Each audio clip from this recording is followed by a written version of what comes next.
তো গাইস, ভিডিওটা বানানোর একটাই উদ্দেশ্য, এই মেয়েটাকে কোনো রকম সুস্থ করে তুলতে হবে। এবং আমার যত সাবস্ক্রাইবার আছে তাদের কাছে একটাই অনুরোধ, সবাই হেল্প করার চেষ্টা করবে। আর ভিডিওটা পুরো দেখে তারপর যাচাই করে তারপর সাহায্য করার চেষ্টা করবেন। কেমন?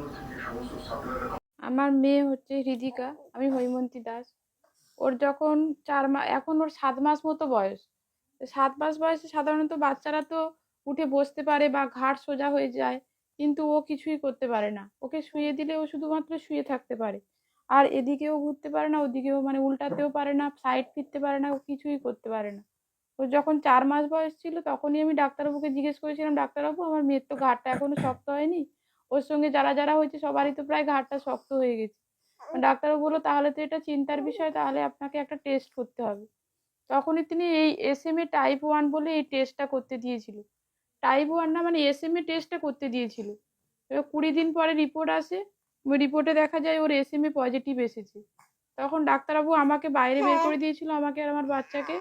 ওর বাবাকে আর ওর দাদুকে ভিতরে ঢুকে সমস্ত কথাটা বলেছিল যে যে এটা বিরল থেকে বিরলতর একটা রোগ, 10 লক্ষ বাচ্চার মধ্যে হয়তো একটা বাচ্চার এই রোগটা হয়, আর এর চিকিৎসা অত্যন্ত ব্যয়বহুল, যা আপনাদের পক্ষে সম্ভব নয়।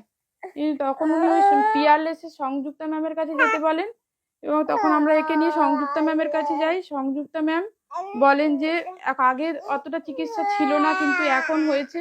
এখন এর 3টে ওষুধ বেরিয়েছে, তার মধ্যে এই ভ্যাকসিনটা হচ্ছে 16 কোটি টাকার দাম, জলজেসমা। যে ভ্যাকসিনটা দিলে ওকে আবার নতুন ভাবে আমরা বাঁচতে সাহায্য করতে পারি। তাই সবার কাছে হাত জোড় করে অনুরোধ করব, আমার এই ছোট্ট বাচ্চাটাকে বাঁচানোর জন্য আপনাদের সাহায্যের আমার ভীষণ প্রয়োজন। সবাই প্লিজ এগিয়ে আসুন, আমার বাচ্চাটাকে নতুন জীবন দান করতে সাহায্য করুন। তো রিধিকার এই ভ্যাকসিনটা দিতে হবে কতদিনের মধ্যে? হৃদিকার এখন হচ্ছে 7 মাস বয়স, ওর 18 মাস বয়সের মধ্যে এই ভ্যাকসিনটা দিতে হবে। যত তাড়াতাড়ি সম্ভব ভ্যাকসিনটা দিতে হবে।